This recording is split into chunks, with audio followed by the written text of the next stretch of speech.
Okay, good afternoon, everybody. It is currently January 28th, 12:15 p.m.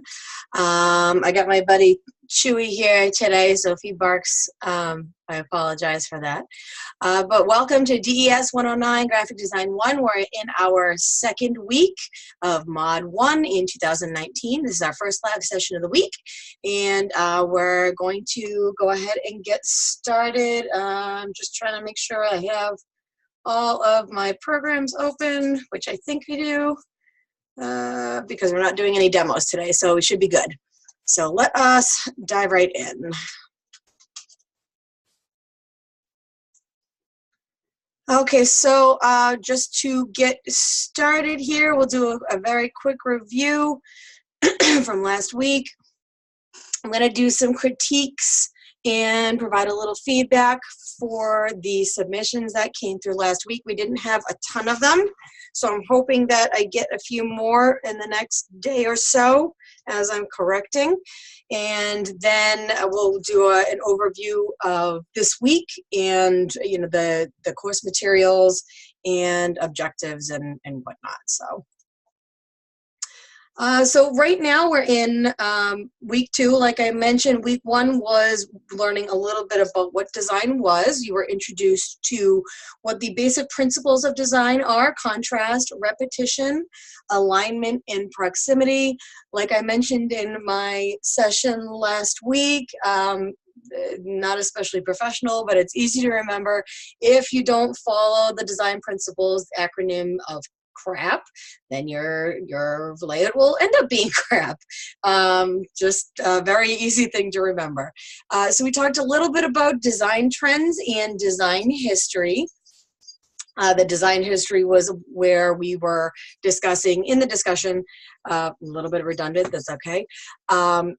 Just where we kind of came from, and reflecting back on different a handful of different design eras. Then we did a little bit of a quiz for our assessment, discussing the design principles and Gestalt theory. Week 2, we're going to also be focusing a little bit on where we come from. We're going to also be discussing the elements of design, however, in addition to the principles of design. Elements of design are the specific items or elements that work with the principles to create a pleasing aesthetic layout. You will should be able to find those in the pre-recorded lecture. And then for your assignment this week, that's why it's got the little asterisk next to it, we will be doing, we'll be taking one of the errors that you actually researched last week, and you'll be creating an advertisement based on that particular style. And then your assignment is a self-critique, and you'll be discussing how you are using the principles of design, which ones you're using, how you're using them, what you're using in terms of the elements of design, and you'll be discussing a little bit of your design process as you go through the advertising makeover there, as you're creating that ad. So kind of make sure to take notes as you're doing that, so you can remember what your thought process is. That's something that's very common in the design world, where you either have to justify your reasoning for your design choices or simply explain how you came to a particular conclusion in making your design decisions. Next week, we'll talk about finding creativity and inspiration and the different ways that people can find it, and the different locations, and how to kind of collaborate with each other in order to find new muses. The assignment of the week is a draft of a poster, and it'll be something similar to this week, but not identical, where we'll be actually looking at a handful, a smaller group, but a handful of particular artists, and you'll be given some specific copy, text copy to work with. And from there, you'll actually be designing within the style of the artist that you choose for the week. Excuse me. And then in the assessment, you'll actually be designing some social media ads. And then in the following week is the assessment for that week is actually a continuation of the assignment from week 3, where you're going to take my revisions and feedback from this week and apply it to this assessment. And when you do that, your finished product will actually be uploaded on your online portfolio, which is your assignment for that week. We'll go over next week. We'll talk about your design presence online, how it's important, why it's important, and how to emphasize your presence out there. And I will show you how to create your online portfolio so you can exhibit your work. Excuse me.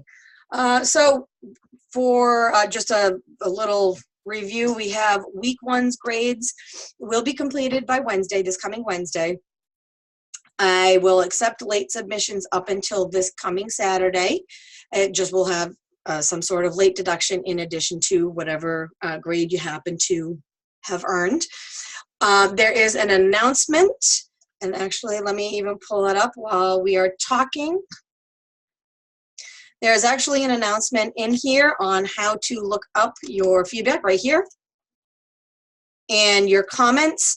I try to actually leave most of my comments in the PDF because it's simply just easier to for my students to see the points that I'm talking about, as opposed to just leaving everything in the rubric. But just check out the rubric as well as the PDF annotations, just so you can make sure you're not missing anything. And this video is very quick. It just can help you make sure that you see everything if you haven't figured out how to do that already. And then if for some reason you actually passed your assignment on time last week, if you wanted to resubmit after you've made revisions, that's absolutely fine. Excuse me. I will accept those until the end of the week as well. And you are able to get a regrade, just the ones, but you're able to get a regrade with that resubmission. So, and now just for a quick review of week 1, in the discussion, we talked about inspiration from the past, blending design styles. So we talked a little bit about where those things come from, and blending your past design style with your contemporary design style, how you can make it unique to yourself or unique to this particular era as opposed to an era that we are trying to reference. The assignment was the design history flashcards, and like I mentioned, we'll be doing critique shortly. And in the quiz, take a look at any answers that you may have missed, take notes, and learn from it, because that is definitely the most valuable part of those quizzes. It's the only quiz you have, aside from those little daily checkpoints, but that's the only quiz that's actually in this course. All the other assessments are essentially projects. So make sure you go back and just reread that quiz and make note of the answers that you've got incorrect. Make sure you try to figure it out. And if you are having issues with that, please let me know and I can go over them. Excuse me. So assignment number 1, the flashcards, learning from critiques, learning from critiques, extracting the information, taking the feedback and the revisions. It's essential in this industry. Not only for our learning, I've been in this industry for almost 2 decades now, and I'm still always learning. I'm learning new tools. I'm learning maybe, what font choices work a little bit better than things that I'm choosing, the types of imagery that I should maybe use for different styles. So that is definitely an essential feature of critiques. And we're going to talk about a little bit more about that on the next slide. And like I said, it is definitely a learning tool. None of the feedback that I will be providing in this course is going to negatively reflect on you folks. It is simply, like I said, simply a learning tool. And I actually even learn as I'm providing feedback.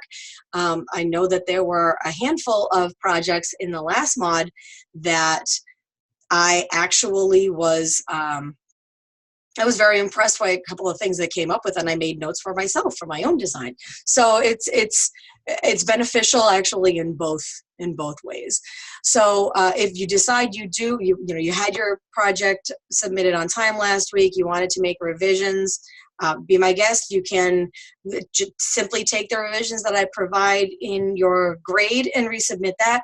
Or if you work with those revisions and then you are looking for a little bit more feedback, that's absolutely fine too. And if you didn't submit on time and you are looking for more feedback that I'm providing in the grade, again, contact me. And I have absolutely no problem going over that. And it looks like we have Misty joining us today. We have Julia that started the class with us, but hi Misty, how are you today?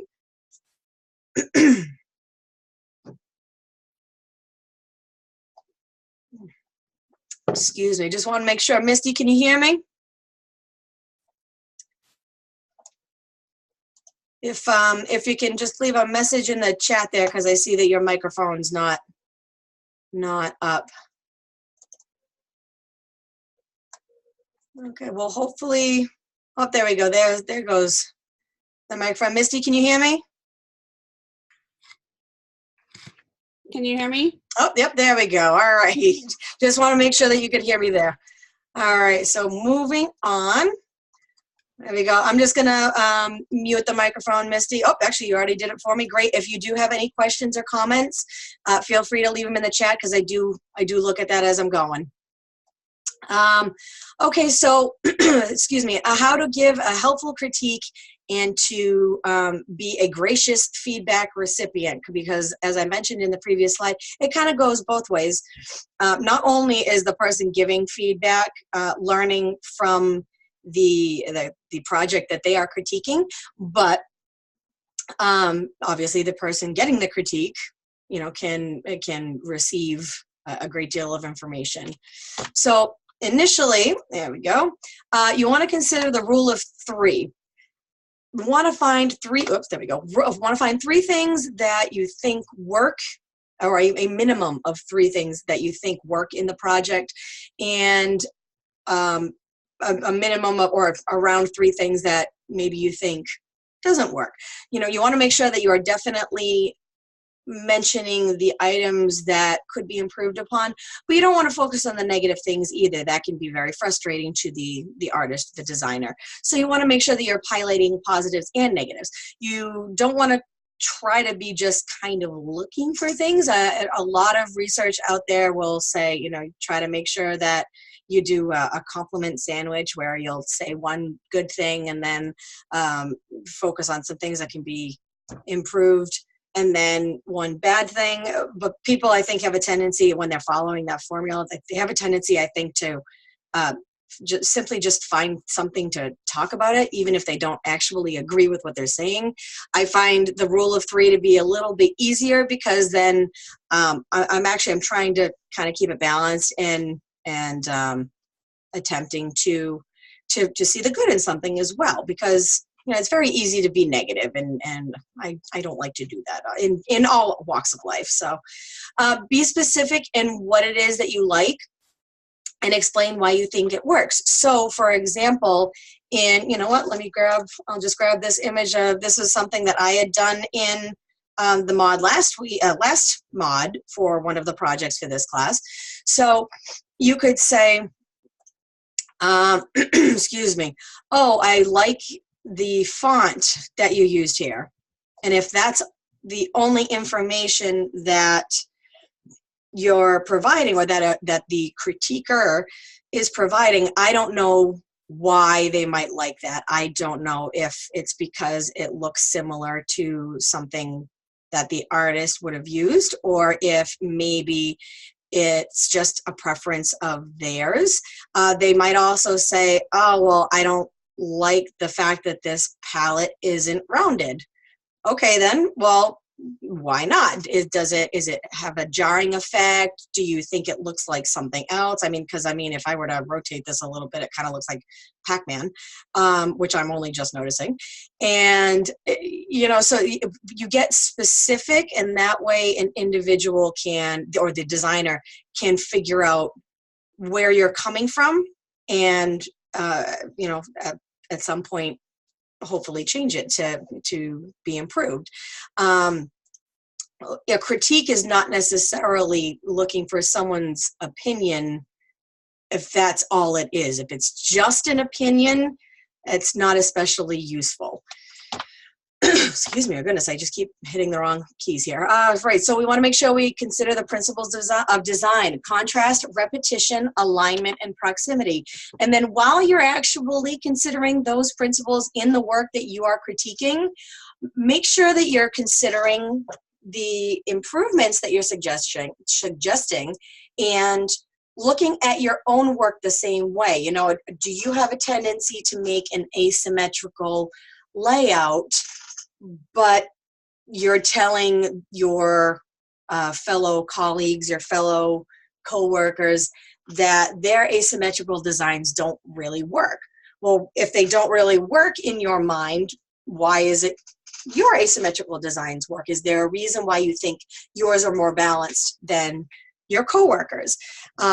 If you notice, and I know that I do this, if you notice that an individual that you've been working with happens to use all warm colors, but they're doing a winter themed ad, which typically would be maybe cooler colors, using blues and purples and that kind of thing to kind of give a snowy, colder kind of feeling, and you're saying, well, you really shouldn't do that. You should really don't stick with your warm palette. You should really be kind of going over into this cooler section. Take a look at your own work. Do you have a tendency to stick with a similar color palette all the time? And things like that are very easy to overlook. I have a tendency to use purples and greens and blues all the time, and it's very hard for me to get out of that sometimes. So it's things like that. You might find yourself in a rut, but you don't even know you're in a rut until you start looking at it from a different perspective. Don't be offended if you are the critiquer and the designer doesn't take your suggestions. Imagine you're on the other end of the spectrum and you don't care for the suggestions that the critiquer makes. It is absolutely, they are suggestions, that's feedback, and it is a way to get you to take a look at your own work from a different perspective. So don't be offended if you are the critiquer and the designer says, yeah, I'm not gonna do that, I'm kind of all set. However, if you are the designer and you have decided not to take a suggestion or not to make some kind of change, definitely put into consideration why you're not taking that into account, why you're deciding not to make those revisions.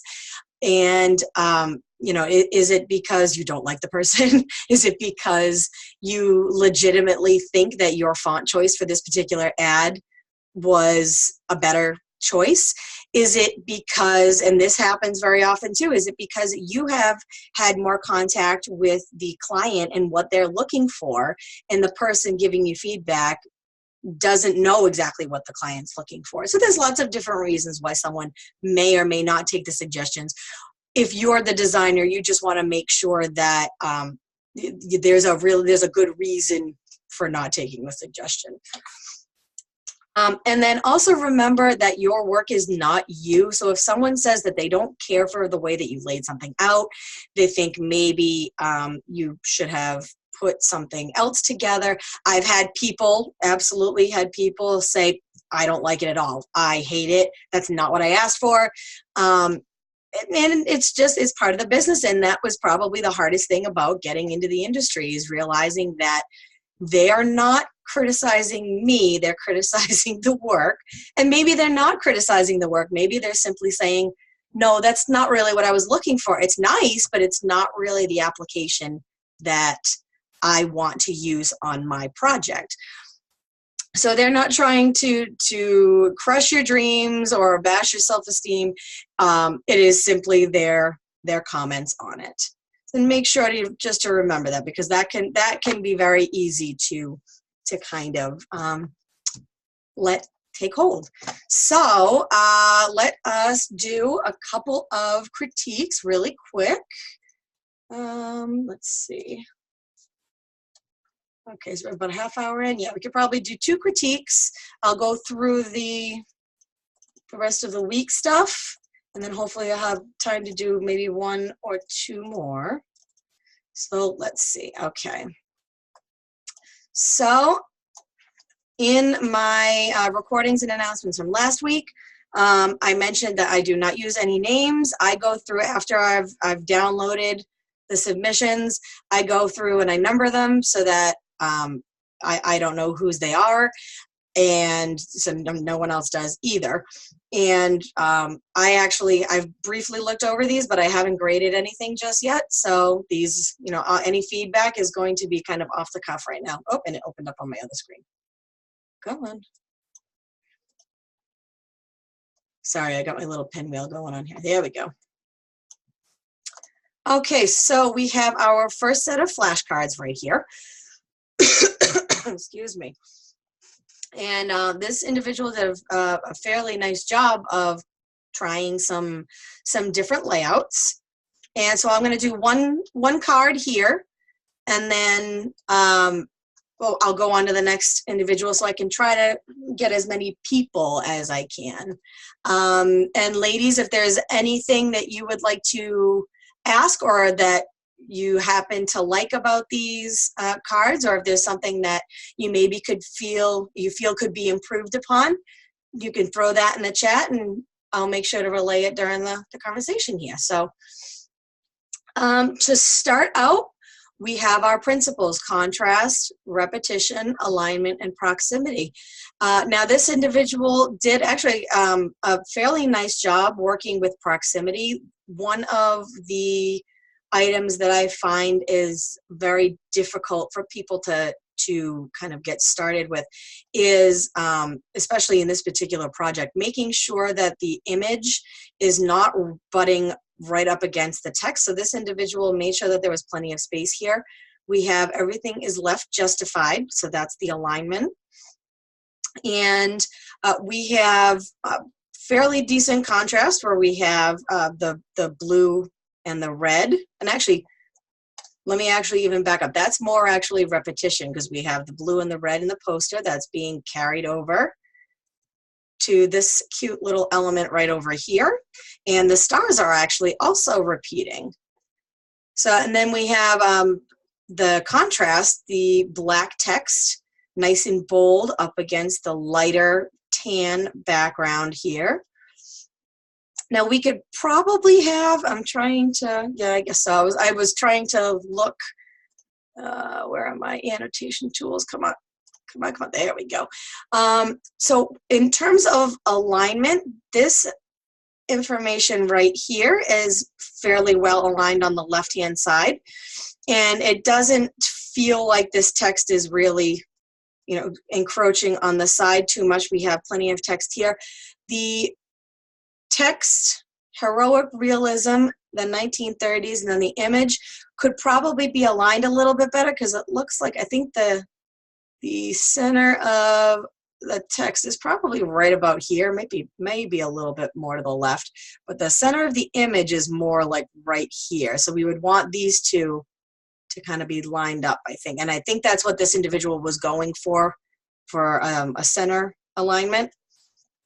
We also could, let's get rid of those, also could probably just move, oh goodness, where's my drawing tool again? Oh, where'd it go?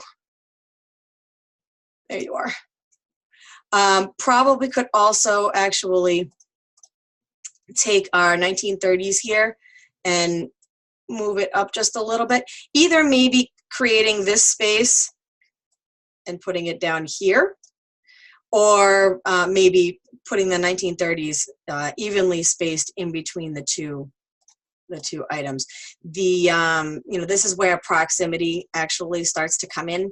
because the 1930s isn't necessarily supposed to be describing the poster. The 1930s is related to the name of the era up here. And I actually am noticing we have a little mistake here.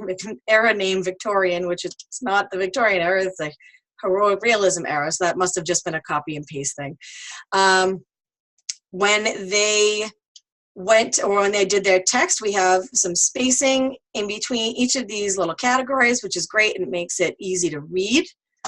And they've bolded the name of the categories, which again also makes it easy to read. The boldness adds contrast and it focuses your eye on it, which then also makes you, it kind of draws you in and makes you want to read the rest of it, which is good.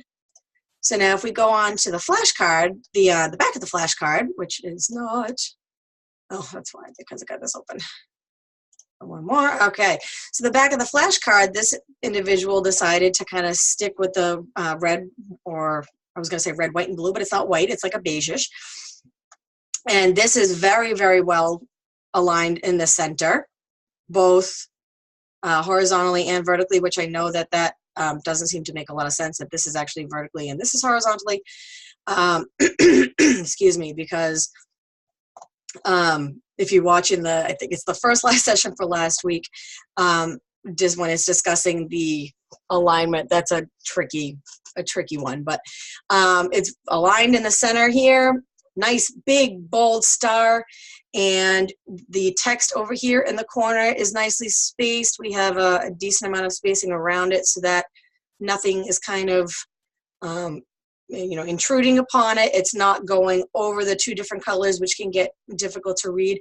We could probably build up a little bit of contrast by making this white, or maybe even the beige over here.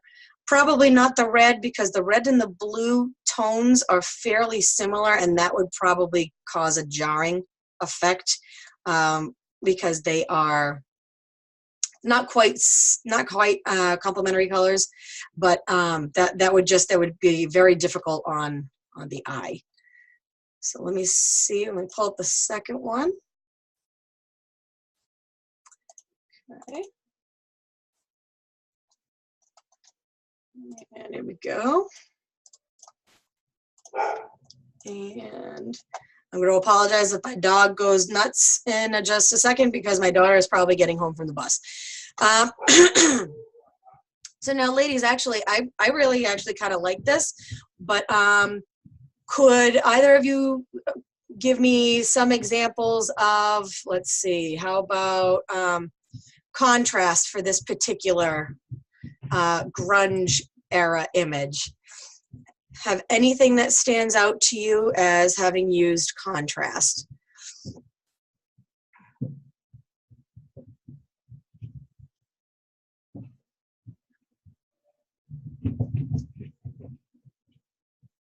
And I mean, even in the image itself, the white with the black creates a nice contrast. The black with the red, and actually just the one splotch of red in this entire image creates a lot of great contrast. Yep, we have the red and the blue and the words definitely have some contrast. And the fact that it was used in the larger type up here as opposed to down here, it makes it more readable. Using a red or a blue in the paragraph copy would be a little bit difficult to read probably. Another example is actually the size and the weight of the text. So we have your paragraph copy here. We have grunge, which is the name of the era, which is nice big letters. And then mid-1980s to mid-1990s, as, it was almost like a subtitle, almost, subcategory. The heroic realism in the last flashcard kind of did something similar, where the name of the era was much larger than the date. So we have that. We have repetition being utilized with the color here as well. We have the red that goes from the left, draws your eye over to the right, which then makes you read down the card. We also have some of the blue here, that also gets carried over. And I think it's actually kind of neat. If you're looking at the blue here, you look at the blue here, you look at the blue here, it brings you all the way up. And we have this sharp angle that kind of makes you go right over to the text. So, and that's a lot of what this design information is all about, is about, you know, making sure that the readers see the message. This person also has everything left aligned. It maybe could use a little bit of space in between here. That's where we run into proximity, but I have definitely seen much, much worse. So that's kind of borderline. So they could probably get away with that. We have a nice amount of space in between here and in between these two paragraphs. Excuse me, my goodness. Only finally starting to get over my cold that I've had in the last week. We've discussed proximity, we've discussed alignment, and actually even the, I'm gonna go over contrast again as well.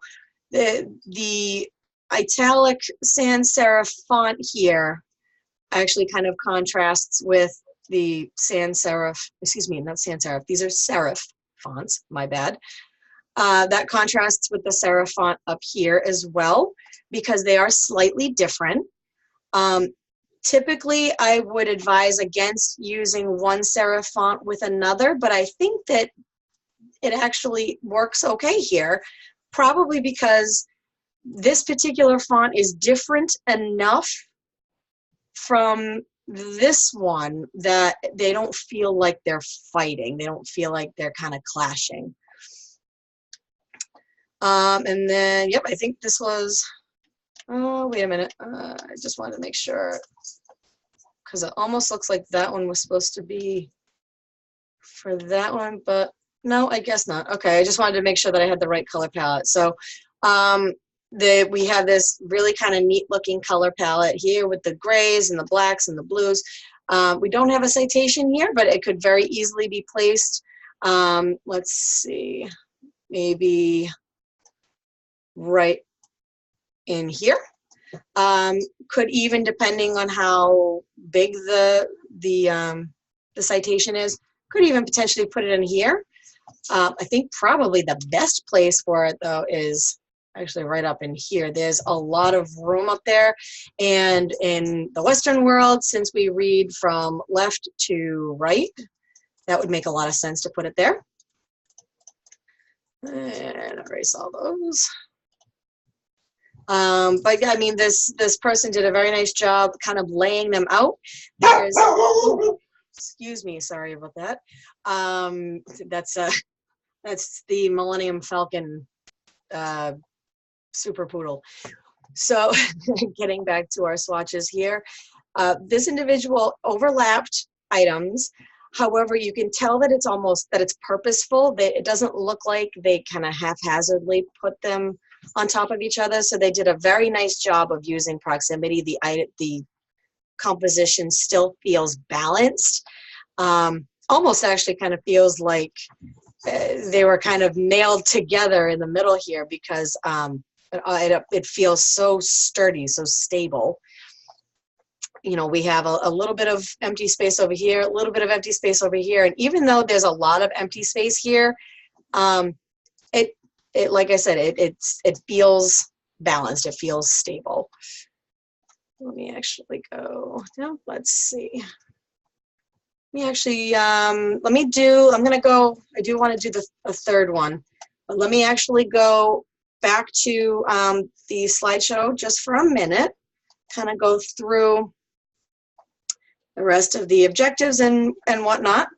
And then hopefully we can wrap up with that third one. So our secret question of the day today, which you ladies are the only ones that messaged me last week. So I think it's funny that you happen to be in here today.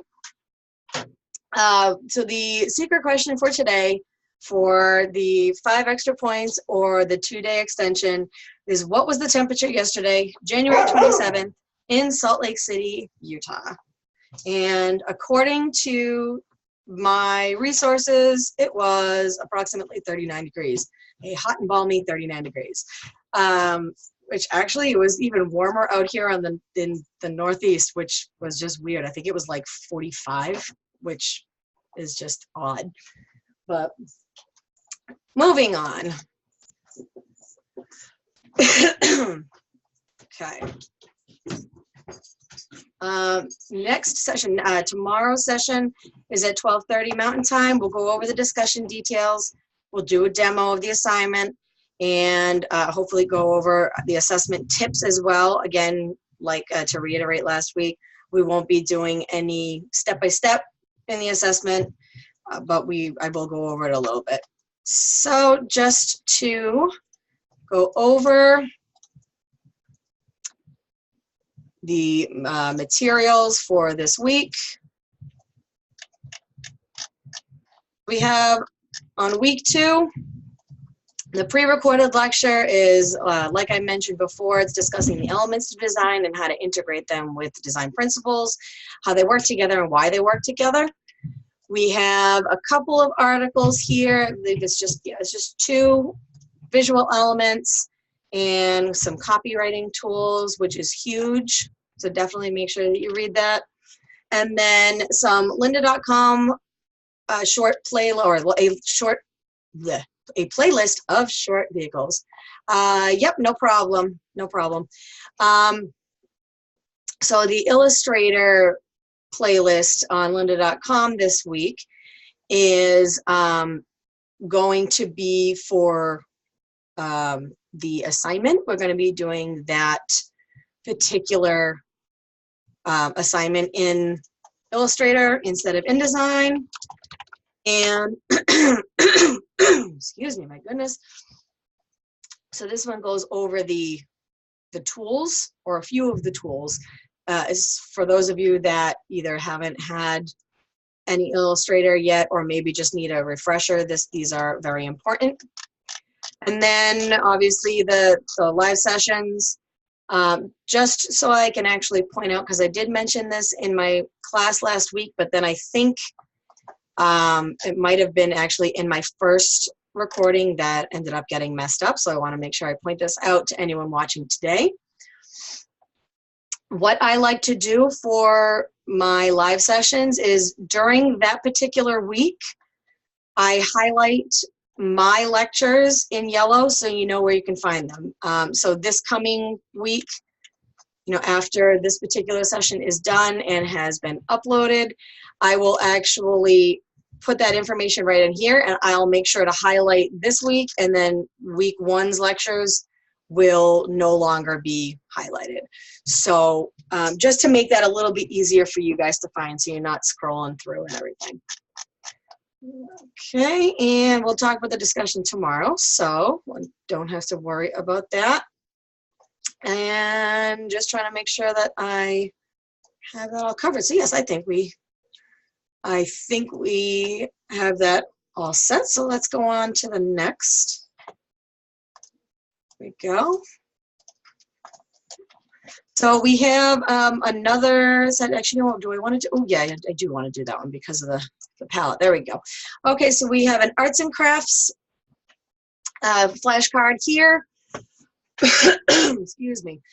This individual decided to kind of flip-flop the text so that this one has the text on the left and the image on the right instead of I believe it was the first one that we did.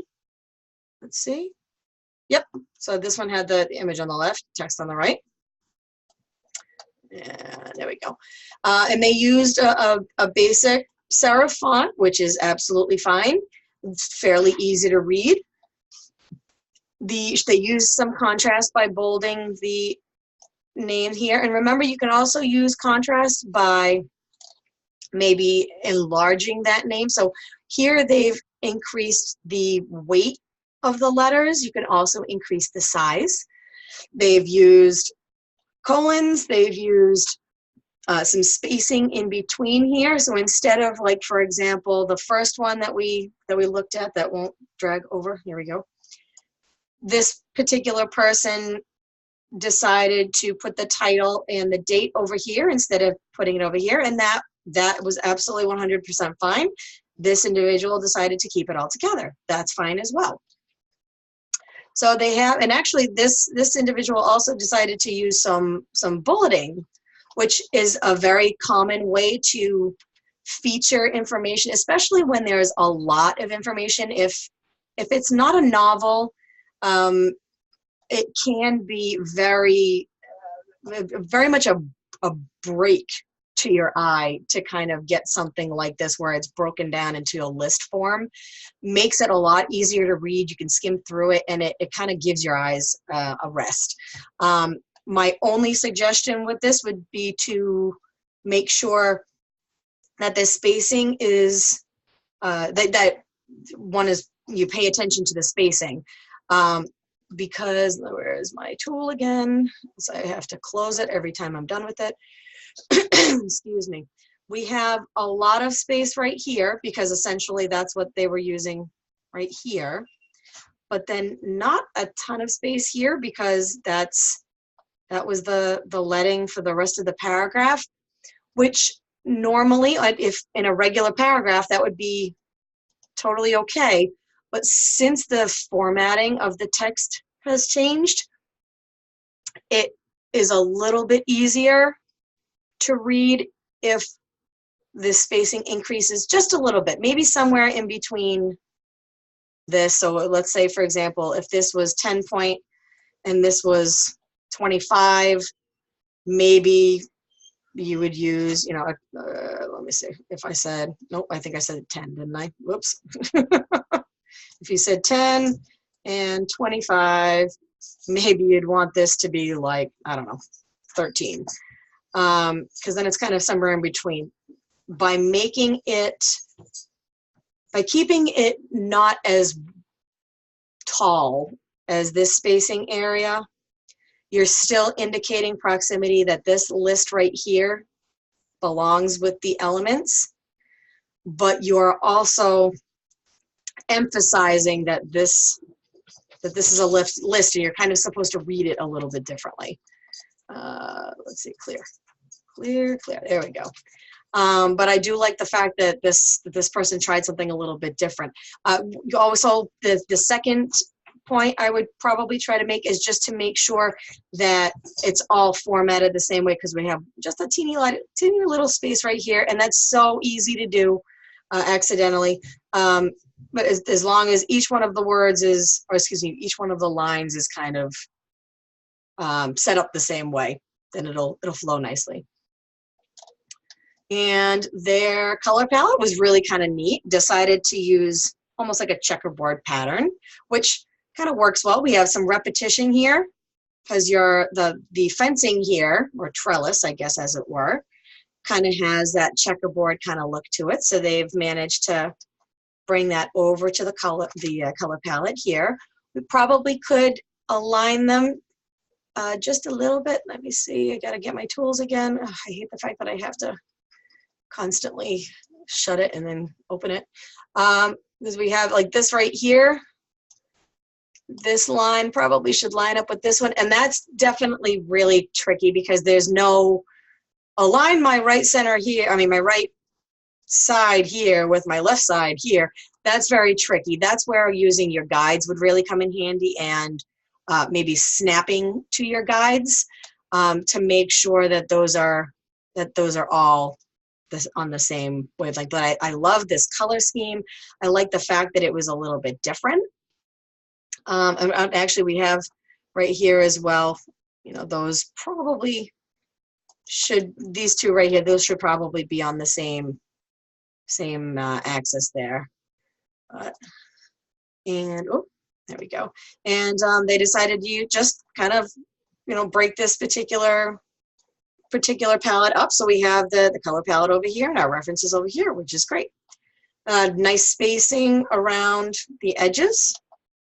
And let me go, I'm trying to go back up here. There we go. Excuse me. So let's see, we talked about contrast. We talked about repetition with the colors and the kind of grid layout. We talked a little bit about alignment with the colors here and proximity. So actually we covered them all there. And actually we've got plenty of time here. So actually, if I do one more, And we still have a couple minutes. I'll go over the discussion quick.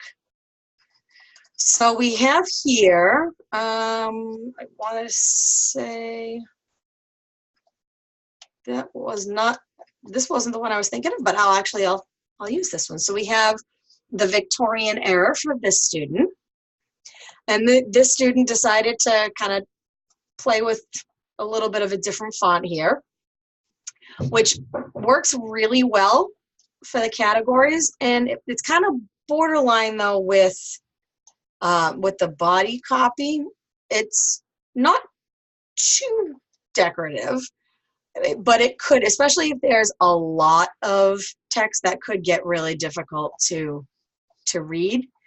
So just be careful when using a font choice that's a little bit decorative. This could probably be balanced out with a sans serif font, and it would work just as well. We do have a little bit of, we have some contrast here where we were bolding the date as well as the title, and then the title of the piece as well as the title of the category. Those would probably work a little bit better if the information wasn't bolded, just like we have here with the creator and the key elements. And actually this individual kind of used bullets as well. So, you know, just a little bit of the same. You know, you can highlight that particular line, and let me see, my InDesign is not up right now because I wasn't going to be doing a demo, but I will actually, I'll pull it up and I can show you what I'm talking about. So just increasing the leading just a touch here will actually, you know, make it work a little bit better. We have an okay amount of spacing right here. So we have proximity. It's all left aligned. We could probably give it a little bit so that the queen over here doesn't feel like she's being pushed over. But, you know, contrast, we have the repetition of the font going all the way through it. And we talked about alignment and proximity. This is a really neat kind of color palette. It's very symmetrical.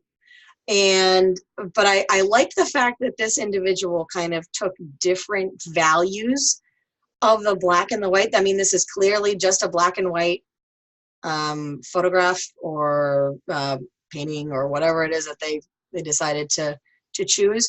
Or maybe it's a sepia, but instead of just choosing a black and a white, this particular individual decided to do a whole bunch of different values, which makes the color palette really, really interesting. And they did a great job of aligning everything in both directions.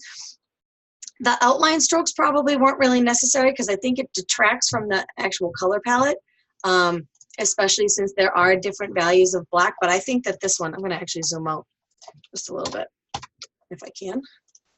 I think that that's really kind of a neat design too. You know, that just definitely plays or carries over to the back here. And actually, my InDesign window has come up. So I'm just going to open up a new document real quick and kind of paste in this information.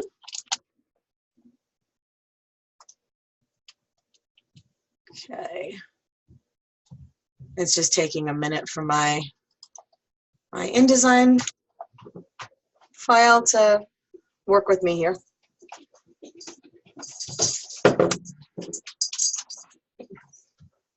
Okay, here we go. I'm actually going to, I actually accidentally hit the wrong button. There we go. I'm gonna go over to this other screen.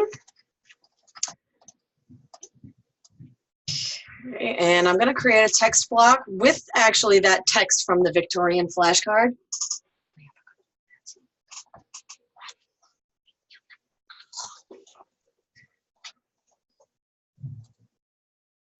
Okay, sorry, I don't know if you can see my little pinwheel there that's just like freaking out. Let's take it out.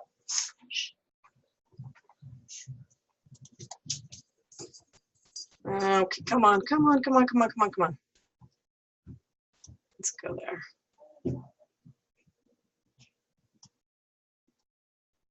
And I'll actually delete that as well. Maybe that'll help.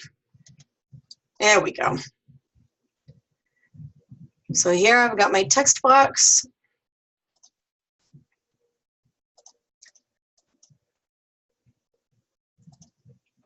Oh, I actually have two text boxes here because it was so delayed. There we go. Double click in it and paste my information. Now, because the format was a little different, it obviously looked slightly different. Now, what I had been mentioning was you can actually, you know what, let's actually even create one more sentence right after the bullets so I can actually show you that too. So let's say, for example, this individual was using enter to create spacing in between. So now we have whatever spacing that is, because using the enter key is not the best way to do it, but that's okay. I can actually select this line. I go up here to the leading,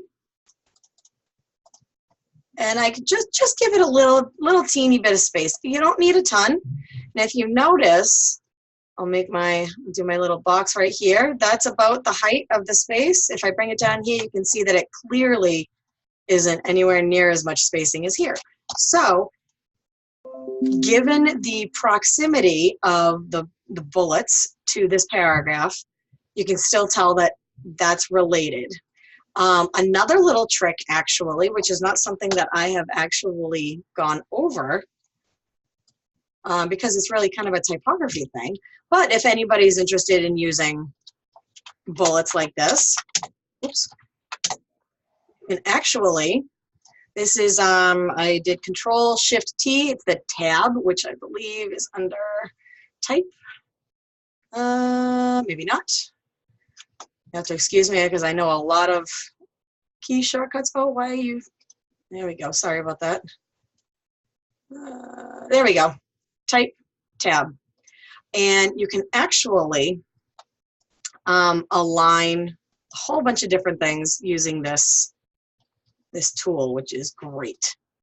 So all I did there was I clicked on the ruler where I wanted to go, and now anytime I hit tab, that's where it goes. Things like that come really in handy for things like prices and other types of items that you need to kind of match up. So now if I were to select this and then move my arrow, let's say over here, it all goes with it. So it's just another little trick that was not expecting to go over, but that's okay. And now we do have a couple more minutes, so let me actually bring up our window one more time, and I'll actually just go over the discussion since we have a little time. And actually, before I even do that, Misty and Julia, do either of you have any questions so far? Because I've been just kind of rambling on here.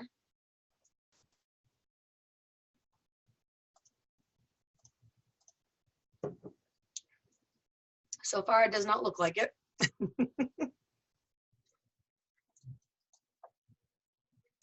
Okay, so I'll just head over to the discussion. Okay.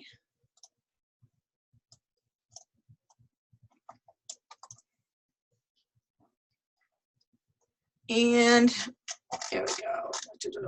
Excuse me. All right, so we have, like I mentioned, we're going to be talking a little bit about the elements of design this week and how they work with the principles. So your elements that's listed here are the point, line, shape, color, texture, and type. And this brings you down to the course media because that's where you can find more information on that. And then as we are reviewing the principles of design, it mentions here contrast, repetition, alignment, and proximity. And our prompt is, we have been commissioned to design a menu for our local coffee shop, or to redesign a menu for our local coffee shop, because customers have been complaining that that their current menu is hard to read. So we're going to be pretending that we're doing this. This is not actually an assignment. So once you have pretended that you have redesigned the menu, you are using simple contrasting scheme, differing weights of the same font, setting up a clear grid layout, grouping beverages together, so now the menu is easy to scan. So then your prompt here is, in describing to the coffee shop owners what you did to redesign the menu, how would you explain design element and design principle usage? So how would you explain how or why you would use these items? And then how do the principles and elements relate? And what principles might have been lacking in their original menu that they needed to have redesigned? Why might your design now work a little bit better? And I do have, this is not for the prompt. This isn't, you know, look at this one and then look at this one. You know, this is what the prompt is relating to. These were just 2 menus that I happened to find that I was showing the different elements and principles in there. So just some examples. And then I loved this article when I found it, which was just some different ways of applying the principles and the elements. So that's worth a read as well, which is, that only takes like a minute or 2, because I never post anything that's super elaborate or complicated, because it's kind of, it's not worth it if you know, my students are going to look at the length and think it's going to take too much time. So I try to make sure I keep it brief. But anyways, I think that's actually about it for today. Yep, and this is for tomorrow. So I will say have a good afternoon for those of you watching, and excuse me, I will see you tomorrow.